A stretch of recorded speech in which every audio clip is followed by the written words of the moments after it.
युञ्जन्नेवं सदात्मानं योगी नियतमानसः शांतिं निर्वाण परमां मत्संस्थामधिगच्छति। इस प्रकार आत्मा को निरंतर परमेश्वर के स्वरूप में लगाता हुआ स्वाधीन मन वाला योगी मेरे में स्थिति रूप परमानंद पराकाष्ठा वाली शांति को प्राप्त होता है।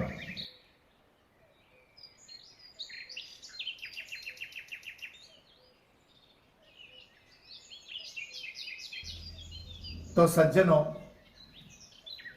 मुस्कुराइए।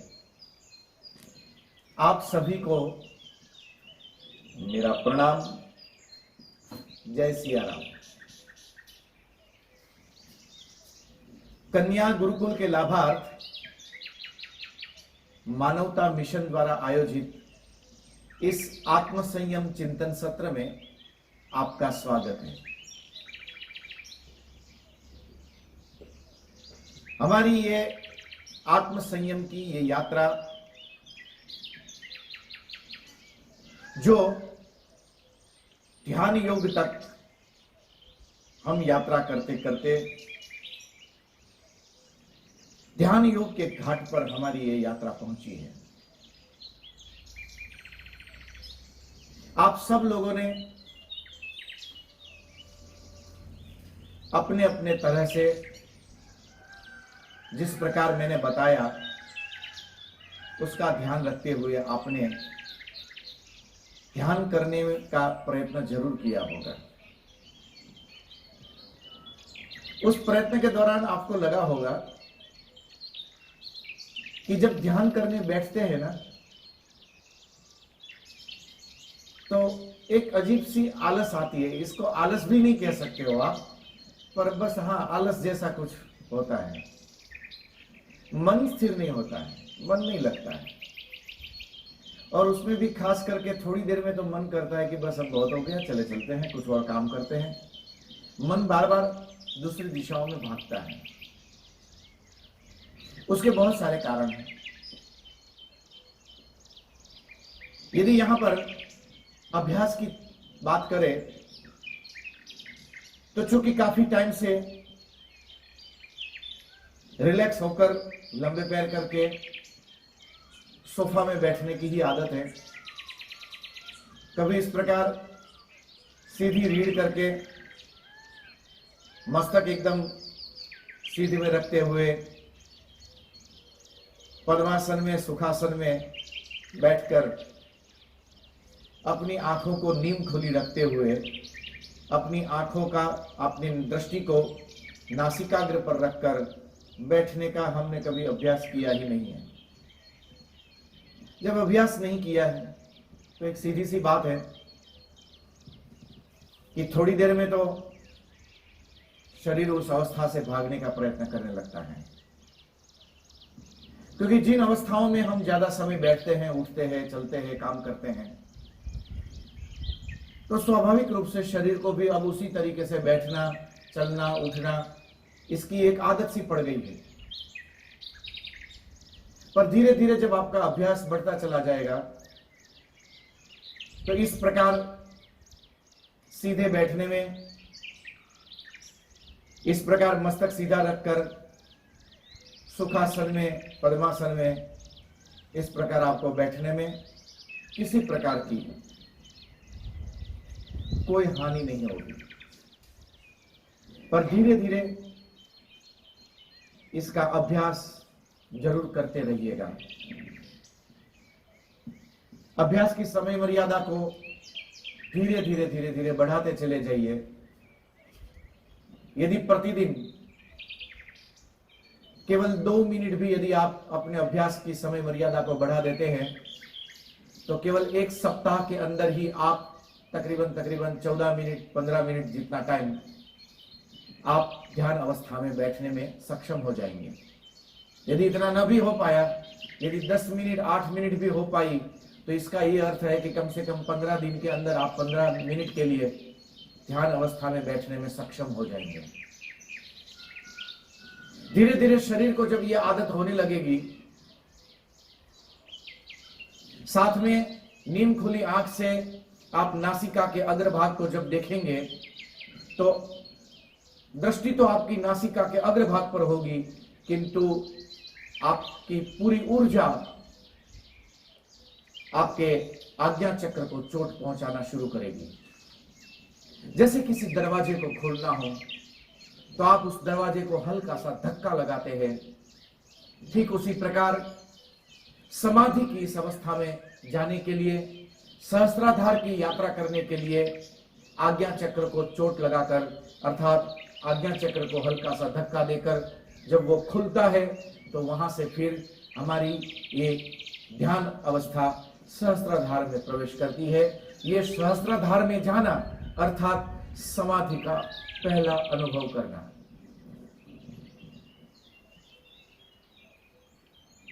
इस ध्यान में भले ही हम समाधि तक न जाएं, क्योंकि समाधि तक की यात्रा करने के लिए किसी अनुभवी गुरु का साथ होना आवश्यक है,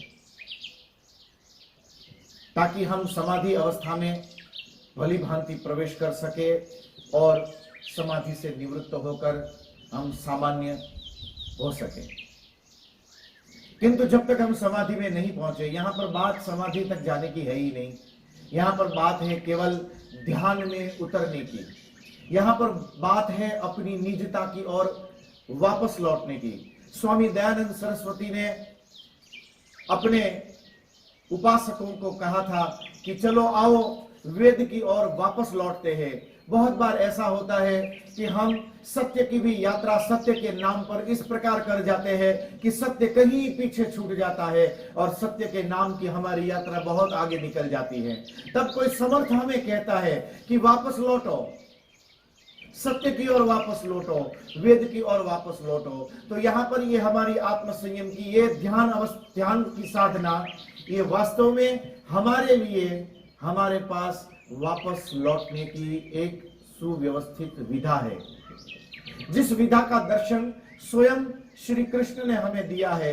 तो इसका अर्थ है कि यहाँ पर ब्रह्मांड नायक स्वयं यदि वो मार्ग बताता हो तो पूरी ब्रह्मांड की व्यवस्था आपको इस प्रकार ध्यान करने में सहायता देना आरंभ कर देगी।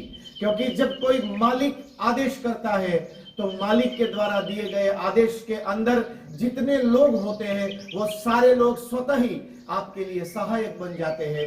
जब स्वयं श्री कृष्ण ने हमें ये ध्यान योग की ये विधा बताई है तो इसका अर्थ ये हुआ कि जैसे ही वहां से उस समय कुरुक्षेत्र के मैदान में ये शब्द निकले होंगे, उसी दिन उसी समय उसी क्षण से ध्यान योग की इस अवस्था में उतरने के लिए पूरी ब्रह्मांड की व्यवस्था आपको मदद देना प्रारंभ कर रही है। यहां पर समस्या केवल दो प्रकार की हो सकती है। पहला कि हमारा अपना अभ्यास नहीं है, जिसका उपाय है, एक ही उपाय है, जब भी समय मिले प्रातःकाल सायंकाल विशेष रूप से, क्योंकि मध्याह्न में यदि बैठोगे तब भी आप ठीक से नहीं कर पाओगे, क्योंकि आपको ध्यान में उतरना है, हाथ पैर बांध के बैठना नहीं है। जैसे कोई बच्चा ज्यादा शैतानी करता हो तो बहुत बार हम देखते हैं कि उसके माँ बाप उसको बांध देते हैं, मजाक है, पर ताकि उसको बिठा दे। बच्चा थोड़ी देर बैठता तो है, देखने के लिए तो बच्चा बैठ जाता है, बाकी वो बच्चा बैठा हुआ नहीं होता है। जब आप किसी को कहो, अभी कुछ देर पहले एक सज्जन बात कर रहे थे कि यदि किसी मंदिर के किसी कोने पर यदि आपने एक बोर्ड लगा दिया हो कि भूल के भी अब आप यहां से आगे न जाएंगे न देखेंगे, तो ज्यादातर लोग ये प्रयत्न करेंगे। हो सकता है कि यदि गर्भगृह का द्वार बंद हो तो मन मना सकता है कि कोई बात नहीं, शाम को आकर फिर से दर्शन कर लेंगे। किंतु यदि वो बोर्ड दिख जाए कि यहां किसी को आना नहीं, यहां से आगे किसी को देखना नहीं, तो वो विशेष रूप से प्रयत्न करता है कि देखे तो सही पीछे है क्या, मना क्यों कर रहे, कुछ खास होगा। एक क्यूरियोसिटी, एक जिज्ञासा व्यक्ति को ऐसा करने के लिए प्रवृत्त करती है। तो यदि मध्याह्न को आप करेंगे तो मध्याह्न का समय वो आपको ठीक से अनुकूलता नहीं देगा, बस इसलिए मध्याह्न में ध्यान आपके लिए लाभप्रद नहीं होगा। किंतु प्रातःकाल और सायंकाल बहुत ही अच्छा समय होता है, सूर्य भी मध्यम होता है, उसकी भी धारा मध्यम दौड़ती है, और उस मध्यम धारा के अंदर यदि आप सीधे बैठकर जब ध्यान में उतरने का प्रयत्न करेंगे तो आपका ध्यान जल्दी सिद्ध हो सकेगा। तो पहला है अभ्यास, दूसरा है हमारा भीतर का विवेक। ये विवेक जितना हमारे लिए अभ्यास जरूरी है, उतना ही विवेक पूर्वक इस ध्यान अवस्था में बने रहना भी हमारे लिए बहुत जरूरी है। होगा क्या, जैसे ही आपका अभ्यास धीरे धीरे होने लगेगा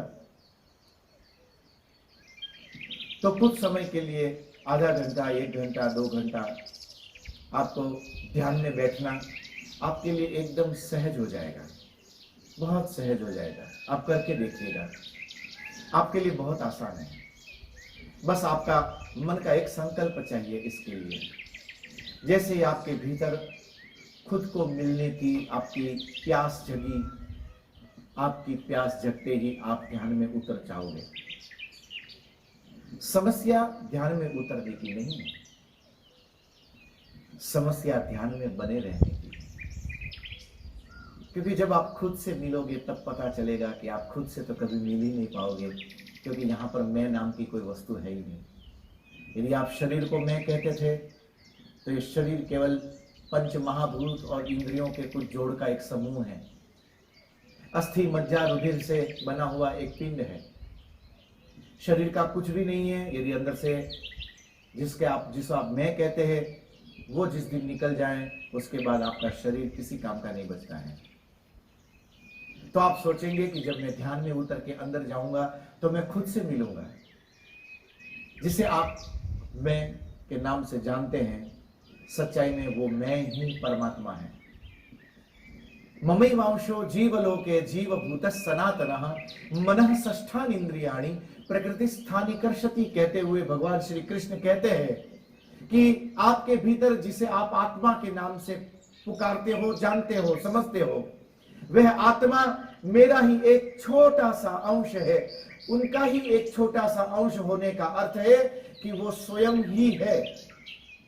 आपके पास एक बहुत बड़ा गुड़ का एक ढेला पड़ा हो, उसमें से आपने एक छोटी सी कणी निकाली और वो कणी को निकालकर आपने अपनी जिह्वा के ऊपर रखा, और जैसे ही आपने जिह्वा से स्पर्श कराया तो गुड़ का वो ढेला जितना मीठा लगेगा उतनी ही वो गुड़ की छोटी सी कणी का भी आपको उतनी स्वाद देगी। जब आप वो कणी का छोटी सी किलो का बड़ा ढेला आप चाहोगे तब भी आप उसको मुंह में रख नहीं पाओगे, उसको छोटे छोटे टुकड़ों में ही आपको करके अपने मुंह में रखना पड़ेगा। किंतु जब आप छोटी सी एक डली जब आप अपने मुंह के अंदर रखते हैं तो उस समय आप बोलते हैं कि मैंने जैसे ही गुड़ मुंह में रखा, मुंह में रखते ही मेरा मुंह मीठा हो गया। गुड़ का पूरा ढेला हो या गुड़ की छोटी सी एक डली हो, वो गुड़ ही कहलाती है।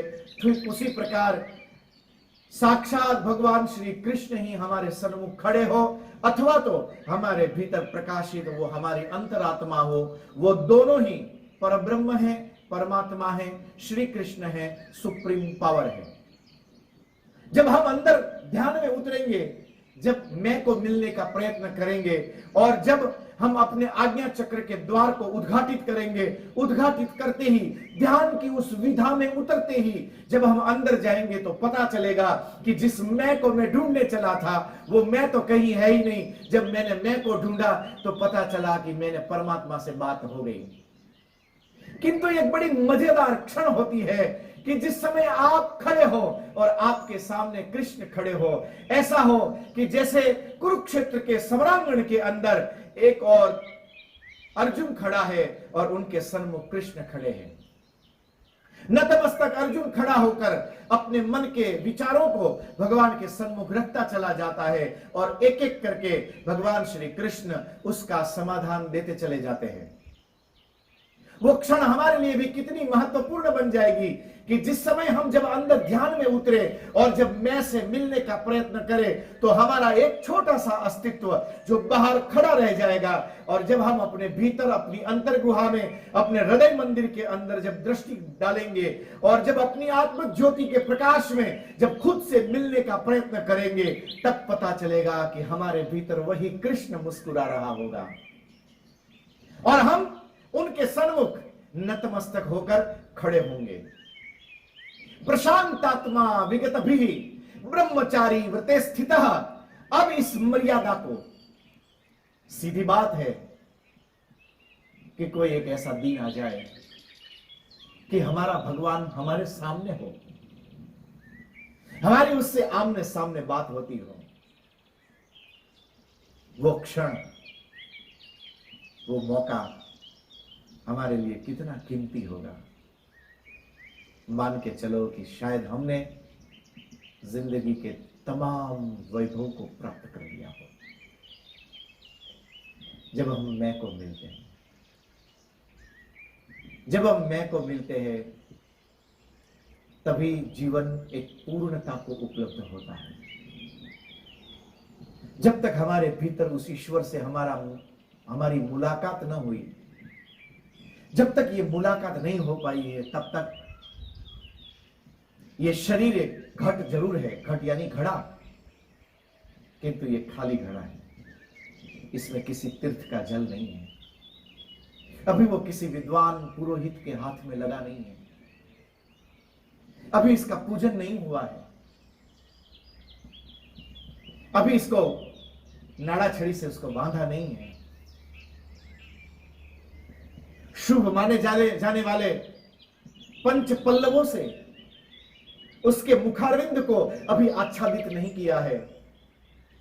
अभी उसके ऊपर श्रीफल रखकर उसको पूर्णता का वो दर्जा नहीं दिया है, जिसको देखकर, जिसको हाथ में लेकर, जैसे कोई यजमान पूर्णा दर्वी परापत सुपूर्णा पुनरापत कहते हुए अपने लिए पुण्य, अपने लिए कल्याण, अपने लिए स्वस्ति, अपने लिए ऐश्वर्य के उस वरदान को वो प्राप्त कर सके। एक छोटी सी कर्मकांड की विधा में भी एक कलश की यदि पूर्णता इतनी मायने रखती हो, तो थोड़ा सा सोचिए कि ये जो घट है शरीर रूपी, उस घट के अंदर जब तक हमने परमात्मा से मुलाकात रूपी उस श्रीफल को अपने मस्तक पर न धारण किया हो, तब तक हमारा ये पूरा अस्तित्व ही एक अपने आप में अधूरा है, खाली है, किसी काम का नहीं। जब आप उस पूर्णता को स्पर्श करेंगे तो स्वाभाविक है कि अब स्वतः ही हमारा मन उसके लिए लालायित हो जाता है कि बस अब कहीं वापस नहीं लौटना है। चिंता मत करना, उसके बाद भी आप वापस लौटोगे, किंतु जब आप वापस लौटोगे तब केवल आपका शरीर वापस लौटेगा, तब केवल आपकी जिम्मेवारियां वापस लौटेगी, तब केवल आपका विवेक वापस लौटेगा, तब केवल आपकी स्मृति वापस लौटेगी। आप फिर कभी वापस नहीं लौटोगे, क्योंकि आपका तो हरि के साथ मिलन हो चुका है। केवल एक बार उसके साक्षात्कार की ही बस बात है। उनके साक्षात्कार को प्राप्त करने के बाद वापस लौटने का किसी को मन हो जाए तो ये सोचनीय होगा, किंतु ये बात मरने मारने की बात नहीं है। ये तो अमृत को उपलब्ध होने की चर्चा है। ध्यान में जाने का अर्थ है अमृत को उपलब्ध हो जाना। ध्यान में जाने का अर्थ है पूर्णता को प्राप्त कर लेना। ध्यान में पहुंचने का अर्थ है स्वयं में सिद्ध होते चले जाना। ध्यान में पहुंचने का अर्थ है जहां पर समता को प्राप्त होकर अपने निज विवेक को जगा लेना। ऐसी पूर्णता को प्राप्त करने के बाद केवल व्यक्ति अपनी जिम्मेवारियों को पूरा कर सकेगा। अब उन जिम्मेवारियों के प्रति उसकी कोई आसक्ति नहीं बचेगी। प्रशांत आत्मा, अब उसके पास जो बचेगा वो केवल और केवल मुस्कुराहट बचेगी। हमने बहुत संतों के विषय में सुना है, लोग बातें करते हैं कि अमुक संत के पास फला व्यक्ति गया था, उनकी कुछ प्रवृत्ति को देखकर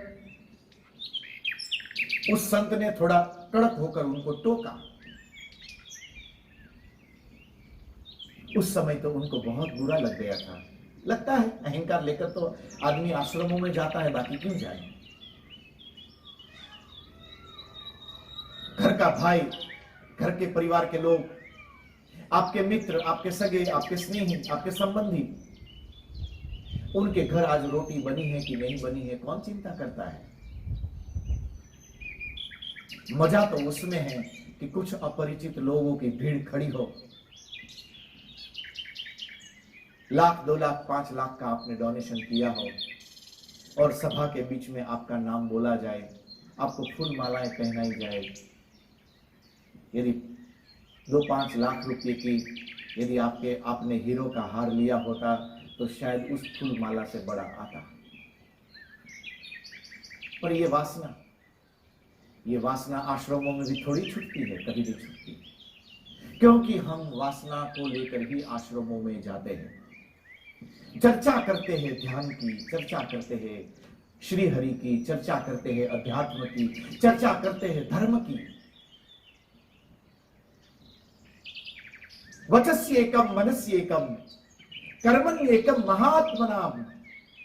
वचसन्यत मनसन्यत कर्मण्यन्यत दुरात्मनाम। यहां के लोग बोलते कुछ और है, करते कुछ और है, सुनते कुछ और है, बोलते कुछ और है। इसलिए भगवान श्री कृष्ण ने ध्यान दिया कि आप जब प्रैक्टिस कर लोगे तब आपके अभ्यास के कारण ध्यान में आपकी समयावधि तो लंबी हो सकेगी, किंतु इस पूर्णता के साथ ध्यान में उतरने में तब आपको और ज्यादा कठिनाई होने वाली है। उन कठिनाइयों से, उन समस्याओं से खुद को निजात पाने के लिए हम उठे, उन समस्याओं को देखे, उसके बाद हम कृष्ण के पास आए, कृष्ण के पास रोए और कृष्ण हमें कोई प्रत्युत्तर दे। ऐसे कृष्ण निठुर नहीं है। जाने से पहले ही वो हमें मार्ग बता देते हैं। कौन सा मार्ग? प्रशांत आत्मा जो प्रसन्न हो चुका है, विगत भी आपकी प्रसन्नता के साथ ही आपकी वासना स्वतः ही बिखरने लगेगी। आप कभी कोशिश करिएगा जब आपको गुस्सा आता हो, खूब गालियां दीजिएगा। मैं बहुत होशो हवास में आज आपको बोल रहा हूं कि खूब गालियां दीजिएगा, जितनी आपको आती हो। न आती हो तो किसी को फोन करके, मोबाइल करके 8, 10, 20, 25, 50 गालियां किसी से उधार भी ले लेना, वो भी किसी को दे देना। बस शर्त इतनी है कि आपकी भौएं तंगनी नहीं चाहिए। शर्त इतनी है कि आपकी आंखें लाल नहीं होनी चाहिए।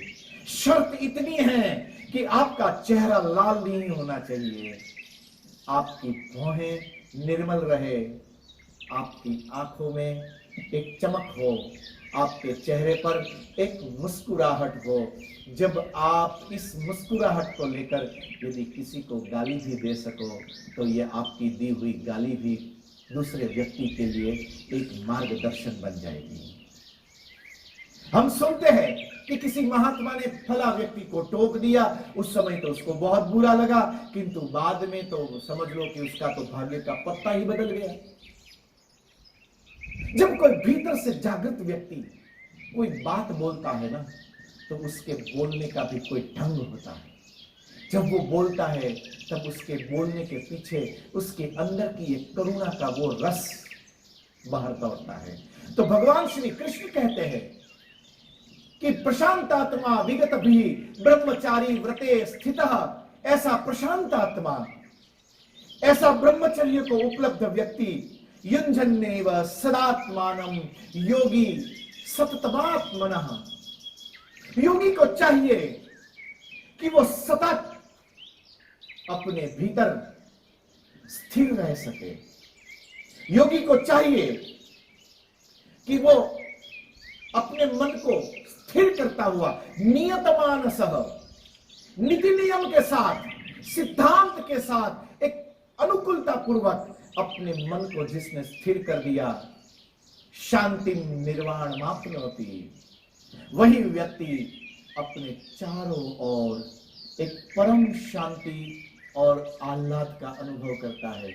ये वो शांति नहीं कि रात के 12 बजे सब सो गए, कोई आवाज नहीं हो रही है, आपने खिड़की दरवाजे बंद कर दिए हैं, चूंकि चूं कर भर कर भी गई, आवाज नहीं है, किंतु वो आवाज शांति की जरूर है। उस शांति में कोई उत्सव, कोई उजास, कोई विवेक, कोई आनंद नहीं है।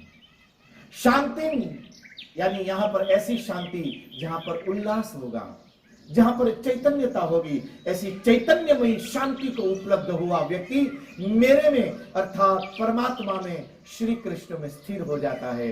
और जैसे ही वो श्री कृष्ण में स्थिर होता है, उसके बाद उसके द्वारा होती रही सारी घटनाएं श्री कृष्णमय होने लगेगी, ब्रह्ममय होने लगेगी। भगवान आदि गुरु शंकर का अहम ब्रह्मास्मि का वो सूत्र उसके लिए सिद्ध होने लगेगा। विचार आता है कि फिर और आगे अपनी मनस्थिति को इस प्रकार बनाकर उस स्थिति में अपने आप को बनाए रखना इस समय बड़ा दुरूह लगता है। कैसे करें, क्या करें, ताकि हम मन से, अपने से विवेक पूर्वक ध्यान के भीतर उतर सके। Not only for bye practice, अभ्यास करके ही नहीं, अपितु हम अपने विवेक के द्वारा हम अपने गहराइयों में, अपने ध्यान में उतर सके। एतदर्थ भगवान श्री कृष्ण से जब अर्जुन ने कोई मार्ग पूछा, भगवान श्री कृष्ण मुस्कुराए और कहा कि अर्जुन जल्दी क्या है, चातुर्मास तक आत्म संयम के विषय में मुझे आपसे चर्चा करनी है। तो पुनः ध्यान के इस मंदिर में, आत्म संयम के इस प्रांगण में पुनः आपसे मिलने की आशा के साथ आज बस इतना ही। आप सभी को मेरा प्रणाम। जय सिया राम। मुस्कुराते रहना, मानवता में रहना।